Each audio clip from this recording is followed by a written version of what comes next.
웹툰만 본다고 좋은 웹툰이 나오지는 않죠. 다양한 장르의 작품들을 보자는 의미에서 오늘은 대한민국에서 나온 단행본 한 권 분량으로 끝나는 단편 이야기들 추천하는 시간 가져보도록 하겠습니다. 대부분 웹툰만 보실 테니까 이런 책들은 잘 안 보실 거예요. 첫 번째, 이거는 유명해서 알고 계신 분들이 많을 텐데 이종철 작가님의 까대기. 오늘 추천하는 만화들은 다 자전적 이야기인데 이거는 작가님이 지망생 시절에 택배 상하차 까대기라고 하죠. 그 일을 오랫동안 했고 그 경험을 만화로 녹여낸 책입니다. 이 만화를 보고 나면은 당장 문 밖에다가 내일도 쿠팡에서 산 택배들이 도착하는데 그 기사님을 위한 커피랑 간식 하나 놔주고 오고 싶은 그런 마음이 들게 하는 책입니다. 실제로 저도 지금 문 밖에다가 커피 하나 놔두고 왔는데 2019년 문화체육관광부 오늘의 우리 만화상을 받은 책이기도 하고요. 이런 표현이 만화에 나오는 내용에 어울릴까라는 생각이 좀 들기도 하지만 일단 너무 재밌어요. 보통 약간 작가주의 만화 같은 것들을 보면은 너무 덤덤하고 너무 밋밋해서 재미가 없을 때가 간혹 있는데 그렇지 않다는 거죠. 추천드립니다. 보리출판사의 까대기. 까대기는 사실 부산에서는 헌팅이란 말이기도 한데 쓸데없는 말해서 죄송하고요. 우동이즘. 두 번째, 구정인 작가님의 기분이 없는 기분. 빠밤. 조금 더 어두운 내용입니다. 고독사한 아버지의 소식이 들려오면서 이야기가 시작이 되는 거죠. 사이가 좋지 않았던 부녀 관계였고 돌아가셔서 오히려 더 속이 시원해야 될 정도의 그런 사이였는데 갑자기 인물에게 우울증이 시작되는 거죠. 아버지가 돌아가셔서 기분이 좋은 건지 좋지 않은 것인지 그냥 기분이 없어지는 거죠. 그런 내용.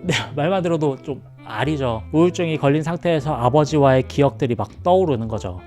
그래서 공황장애나 우울증을 요새 너무 많이 달고 사시는데 그런 분들이라면 공감하면서 볼 수 있는 이야기이기도 하고 좋지 못한 과정 환경에서 자라난 사람들 그런 분들도 공감하면서 볼 수 있는 이야기. 그리고 나의 어머니가 나의 아버지가 돌아가시면은 나도 이렇게 될까? 그런 생각도 좀 들게 하는 이야기입니다. 전반적으로 어두운 이야기지만 그래도 추천을 드리는 것은 그럼에도 희망을 가지고 나아가려고 하는 모습을 보여주는 형태라서 추천을 드리고요. 대중상업예술에서는 이런 시도를 하기가 쉽지 않죠. 그래서 추천드립니다. 다양하게 보자고요. 세 번째, 박윤선 작가님의 아무튼 나는 프랑스에 산다. 암튼 제목 그대로입니다. 아무튼 어쨌든 어떻게 하다 보니 프랑스에서 몇 년째 살게 된 사람의 이야기입니다. 프랑스에 산다라고 생각했을 때 떠오르는 어떤 고풍스러운 그런 이미지는 아니에요. 막 커피 마시고 샹젤리제 분위기 좋은 카페 봉주 무드무아젤 막 이런 느낌 아니라는 거죠. 진짜 어디에서나 있을 법한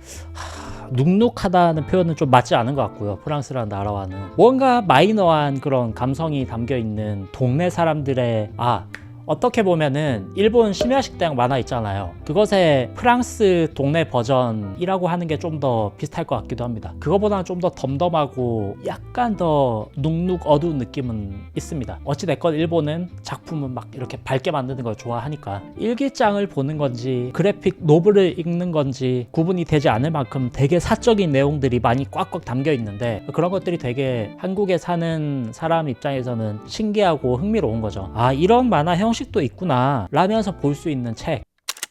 오늘 책 3권을 추천한 이유는 모든 이야기들이 화려한 플롯으로 치장되어야만 하는 건 아니잖아요. 다양한 작가, 다양한 작품, 풍성한 시장이 되었으면 좋겠는데 정작 이런 만화가 있음에도 잘 사서 읽지 않는다는 게 조금 안타깝기도 하고 개인적인 욕심으로는 좀 다양해졌으면 좋겠는데 이런 복합적인 생각들이 들어서 만들어본 컨텐츠입니다. 즐거운 창작합시다. 감사합니다.